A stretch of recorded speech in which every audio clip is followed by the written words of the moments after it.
ভূমিকম্পের 2 দিন পার হয়ে গেলেও কলম্বিয়ার পশ্চিমাঞ্চলের ধ্বংসস্তূপের নিচে আটকে আছে অগণিত মানুষ। প্রাণের সন্ধানে চলছে উদ্ধার অভিযান। ধসে পড়া ভবনের নিচ থেকে জীবিতদের আওয়াজের আশায় কান পেতে আছেন অনেকেই। তবে যত সময় যাচ্ছে আর ততই বাড়ছে মৃত্যুর মিছিল। এখনও নিখোঁজ হাজারের বেশি মানুষ। মাটির সঙ্গে প্রায় মিশে গেছে কলম্বিয়ার 2 শহর কালি ও পেরেইরা।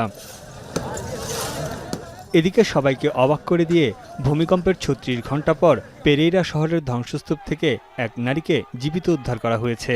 একটি ধসে পড়া ভবনের নিচে আটকা পড়েছিলেন তিনি। কংক্রিটের ধ্বংসস্তূপ সরিয়ে তাকে টেনে বের করা হয়। এ সময় উল্লাসে ফেটে পড়ে আশপাশের মানুষ। শুধু তাই নয়, কলম্বিয়ার কালি শহরের একটি অ্যাপার্টমেন্ট ভবনের ধ্বংসস্তূপ থেকে নাটকীয়ভাবে উদ্ধার করা হয়েছে নবজাতক সহ এক বাবাকে। এক প্রতিবেশীর ডাকে সাড়া দেওয়ার পর শুরু হয় উদ্ধার তৎপরতা। ধ্বংসস্তূপ সরিয়ে নবজাতককে টেনে তোলেন স্থানীয়রা। ভিটামিন ই ও সি সিরাম 8টি প্রাকৃতিক অয়েল সমৃদ্ধ লিলি সিরাম অয়েল, যা চুল পড়া কমায় মাত্র 30 দিনে।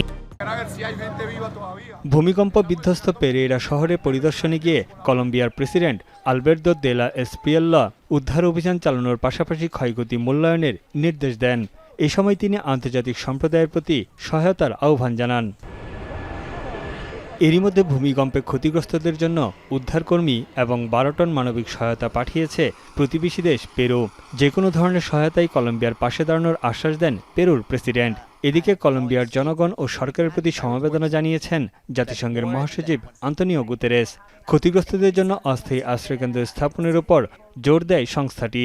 In terms of the priority is temporary shelter. Many people lost their homes, including some people working for the UN. Food security and protection. We are very much discussing the situation of children and women. গেল সোমবার স্থানীয় সময় ভোরবেলা পশ্চিম কলম্বিয়ায় আঘাত হানে 7.4 মাত্রার শক্তিশালী ভূমিকম্প, যা দেশটির কফি উৎপাদনকারী অঞ্চলকে ধুলোয় মিশিয়ে দিয়েছে। সবচেয়ে বেশি ক্ষয়ক্ষতি ও প্রাণহানি ঘটেছে পেরেইরা ও কালি শহরে। তানভীর জানি, এখন বিশ্ব।